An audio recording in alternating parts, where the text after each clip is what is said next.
Hey, it's me, Gazbot. 100 Days of Making Comics, once again out in the wild. It's about 5:30, which means about a half hour before dark, and it is day 81 of 100 Days of Making Comics. Have not done my work today. I know what I'm going to do. I'm going to work on the roughs for page 12, and I'm going to try to do a process video for that, but that'll come later. I just wanted to take a video out here because it's something different. So, cha-cha-cha. I've also been working on an Earthling page, the final one from the first batch. I have it mostly colored, all the flats are done. Just going in to put in the shading and stuff, so assumedly, if I get that done, I'll throw it up. If not, you'll see it tomorrow.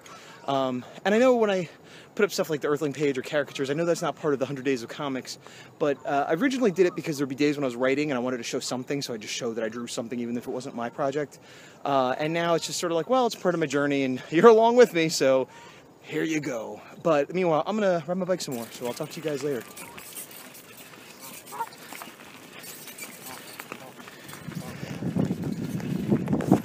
They move right out of the way.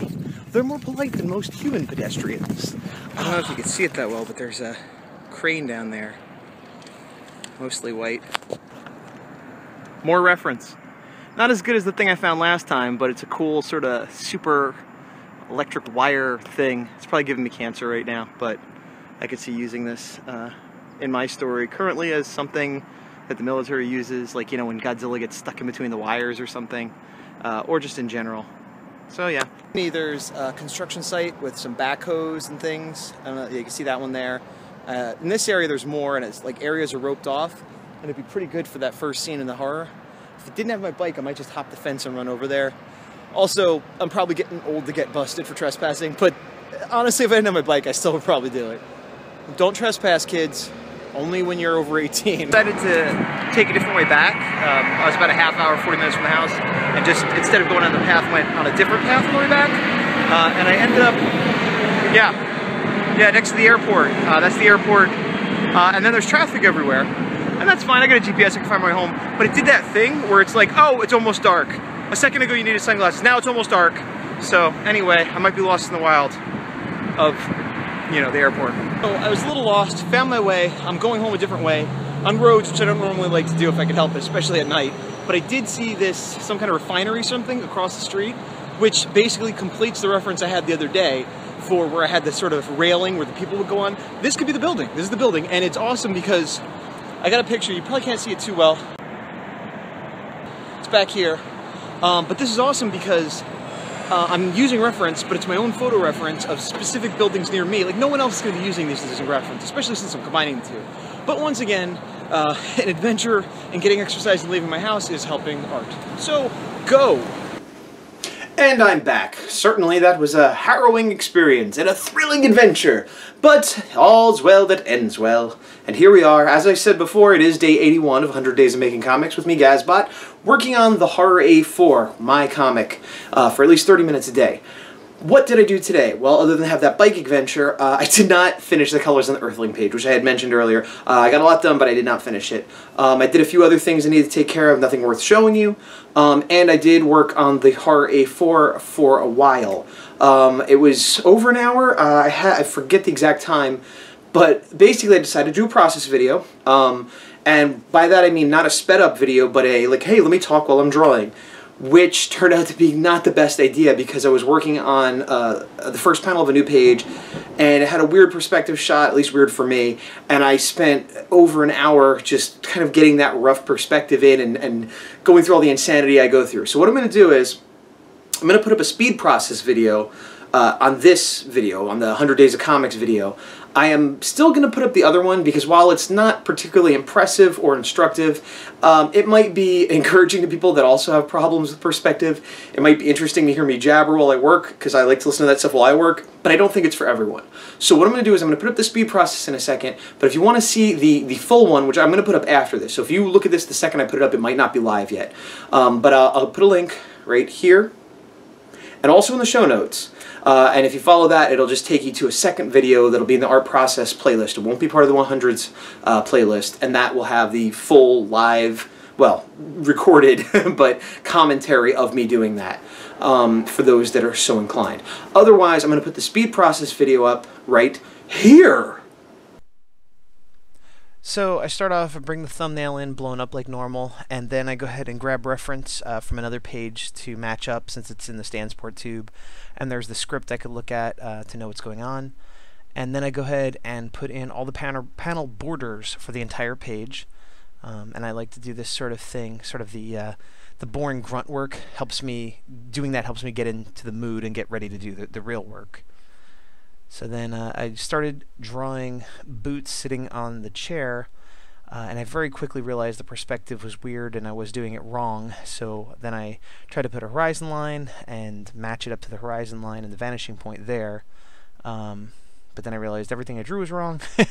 So I drew kind of two big block seats just to check the perspective on that vanishing point, but they were gigantic. So I made it smaller, and that worked better. Put another sort of Boots dummy in there. But it was way too big, so I shrunk it all down, put a new horizon line in. It wasn't quite working. Then I decided to extend it, which is funny because I actually extended it thinking I was going to need to make it go really far away, but I ended up still putting it in the panel anyway, so that was an unnecessary step.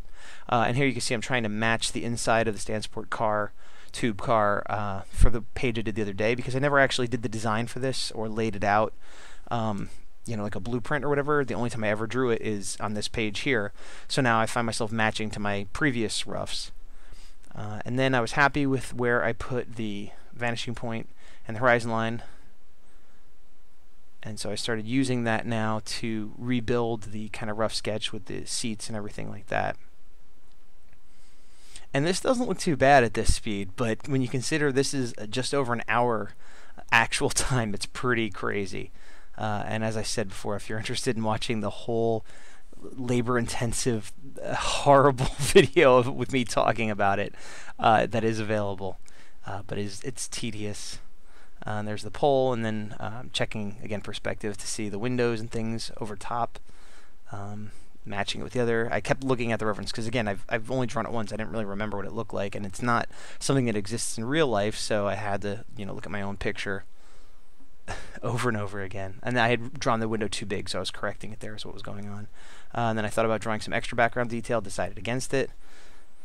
There I go, putting in the bottom of the chair, but then I realized that's not even going to be shown, so I just erased it. And I was more or less happy with what I had there. So this is the character from the earlier page that I just did a really quick sketch of, so I'm kind of designing him on the page here. And he's supposed to be this sort of awkward, disheveled looking guy. And then this is Boots, of course, so they both kind of get a rough thing. I started putting her hands across her lap, but I didn't think she would be that kind of character that would have that kind of sort of passive pose or, demeanor where she's very proper. That's not who she is. So I sort of spread her legs open a little bit more and had her looking at her phone communicator device. And there's a little bit more on model. It's not perfect. It's sort of out of my head as opposed to looking at the reference. It's getting better because I've drawn her a few times, but it's not 100% there. And then I cleaned this guy up a little bit, gave him 5 o'clock shadow, messy hair, some kind of weird bedroll, rather than a backpack or something like that, and they just have a bag of stuff. And I decided to give him a sort of portfolio, which who knows what that is. I imagine this shirt being some sort of corporate shirt that you get from like a free promotion of like Marlboro Miles or something. I also made him a little bit thicker than I originally did, and then put a girl in the background in the next car. But then that made me, and the guy sitting next to her, but then that made me realize that I would have to put a little bit of detail in the back car, which I end up doing in a minute, I think. Or, oh, I already did it. And so then I just put some green here, turn it white so they have opacity, block out the background, my sort of weird faux animation style, and I think that was pretty much it. Yeah, just cleaned it up and, put some shading in, and then I'll crossfade to a large size of this. And that was over an hour's worth of work. And that was the speed process video, which had a little bit of my narration on top of it, but if you need more of that, you know where to go. And so that was that. And I was thinking today, a lot of times, a lot of the other V100s have sort of topics, especially in the beginning, which I don't normally do. I mean, I sometimes go onto a topic or rant about something, but I'll have a topic now, and it's a very small one because I haven't thought too much about it or written anything down or anything, but just, I'm going to say focus. Focus is a topic, which is funny coming from me with my scatterbrain, scattershot way of thinking and speaking, but I do have a difficult time multitasking.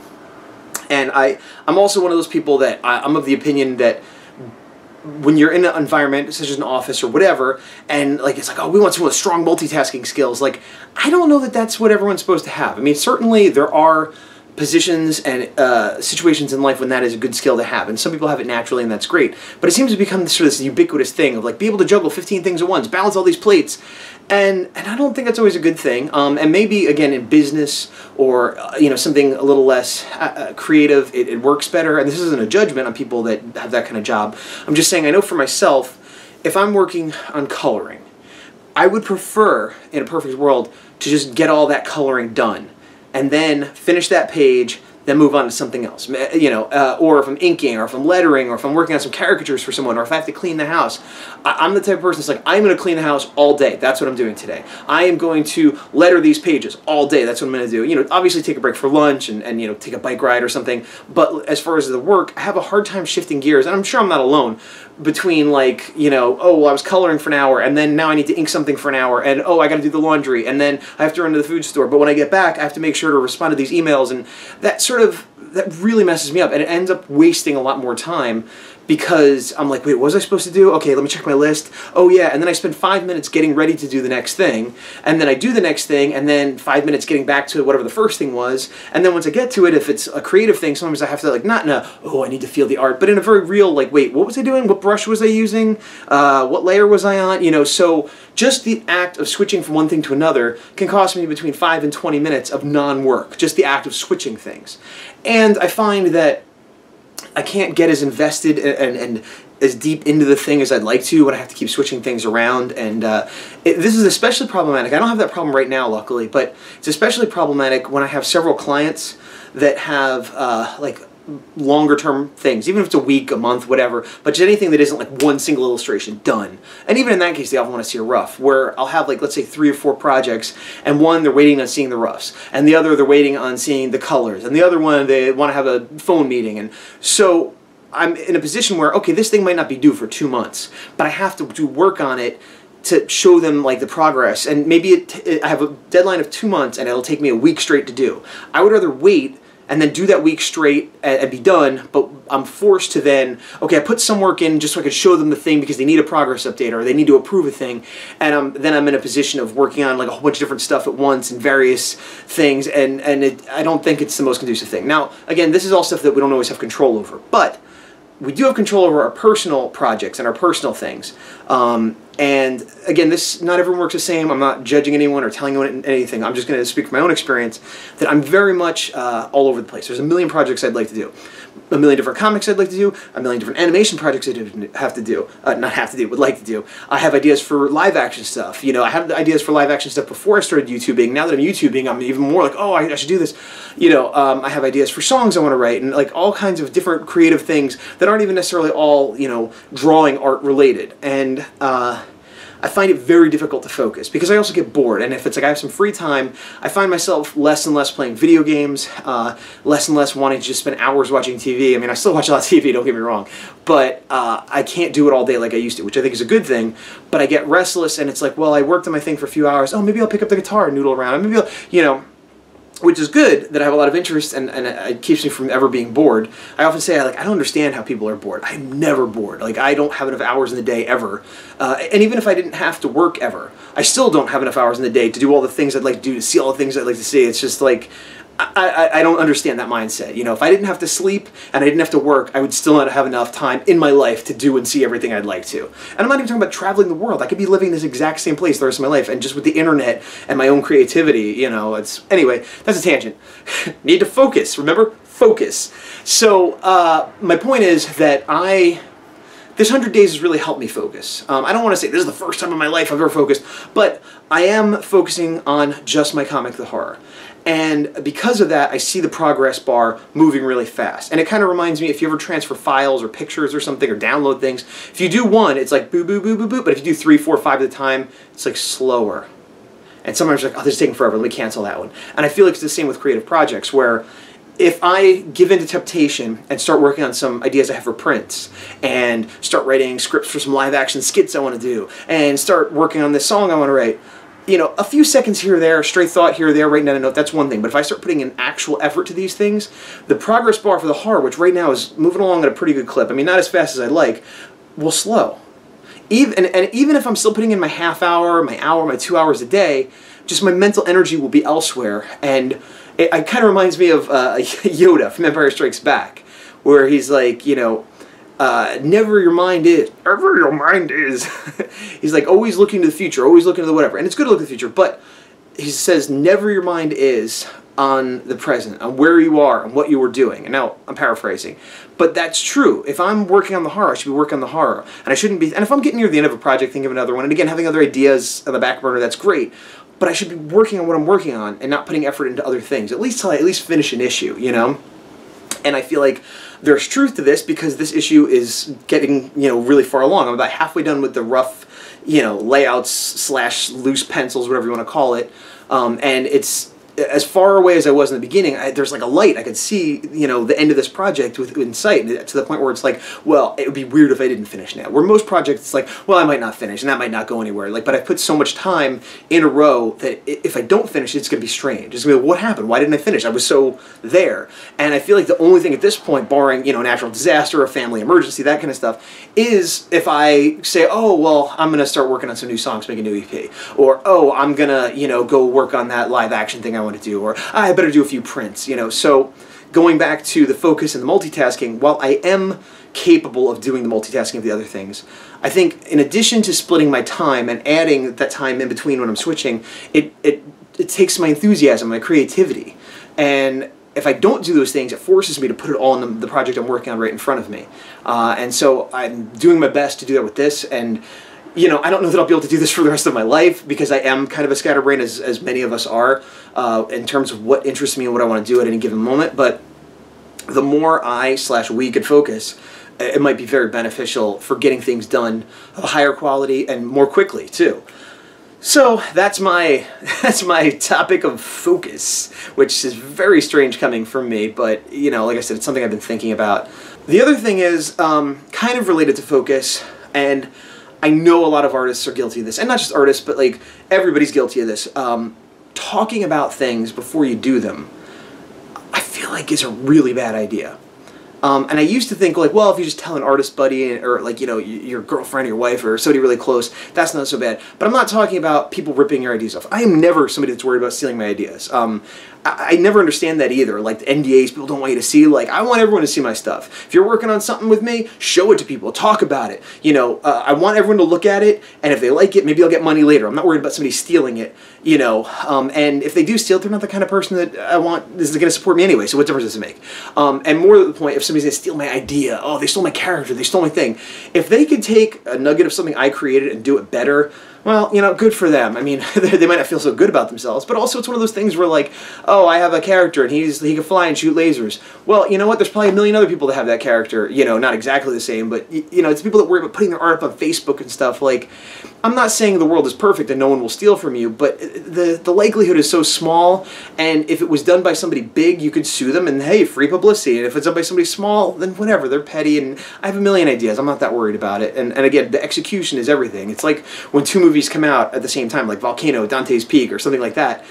They're going to be different, even though they're the same, you know. But bringing it back to focus is, I feel like the same way working on other projects sort of saps your enthusiasm and creativity and adds more time, I find that when I talk about an idea, if I have an idea I'm excited about, the more I talk about it, the less I work on it. Or, more to the point, the less I feel the need to work on it. Because, let's say I have an idea. This is not a real idea. I have an idea for a talking cat, and he goes to space. Actually, I think this was a movie, The Cat from Space. But he's a talking cat, goes to space, and it's really cool, and here's the funny jokes that he'll tell. And then he meets this dog, and he's called Dogstar, haha. I have that. It's just sort of a rough outline in my head. Maybe I did a sketch of the cat, right? And I tell people about it, and they're like, that's great. And I'm like, look at the cat. They're like, oh my god, I'd buy a t-shirt with that. Yeah, isn't that great? Haha, here's a funny joke I told. I got tons of positive reinforcement. I got the endorphins you get from creating something and getting positive feedback. But kind of undeservedly, I didn't do the work yet. It's like someone who wants to tell you all about the movie they're going to make one day that has not really sat down and wrote the script, not really filmed anything, not, you know, they're never going to make that movie. But they tell you about it, and people go, wow, that's great, and then they get that sense of fulfillment as though they had done it. And people do it not just about creative things, like, oh, I'm going to go to the gym. I'm going to go to the gym. I went today. I'm going to go 10 more times today. And it was like, wow, good for you, yeah. And you feel like you're doing it, and they're telling you you're doing it. You feel good, but then it's like, and maybe you don't, you know, or if you don't, then you still got that reinforcement, and you know, or you know, anything. For me, it's mainly creative stuff, and I know I do it. I know I've had projects that I talked about to a bunch of people, got really good feedback, and then just never did. And in retrospect, I didn't know at the time, but in retrospect, I'm like, I used up all my energy and enthusiasm talking about it. And not in the way of like, hey, can I get you on my team? Can you help me with this? But just random people at the comic store, friends, just, you know, here's my great idea. And I see other artists doing it all the time too, and other people as well. But, you know, where there's the guy or the girl that's like, oh, I got this 12-book saga that's going to be crazy, and blah, blah, blah. It's like, well, what have you worked on? Well, I did some character designs at like 2 pages, and, you know, it's like, oh, well, you know, get to work on that and stop telling me about it, you know? So that's, again, kind of relating back to focus in the same way that if you focus on getting it done instead of talking about it, I feel that you're not going to waste that energy. And I don't mean literally the energy it takes to tell someone, but the creative energy and the burning fire in you to get it done and get it out. I got to have people see this and show this. But if you tell 10 people, then you feel like, well, I've shown it, and then you lose that fire. And this is a really long one. I shouldn't have topics, because now I'm like, what else can I say about this topic? Also, focus. Anyway, I'm going to call it a day. The day is 81, and that means... What's that? What? Oh, I see. The frogs tell me there's only 19 days left. Ribbit.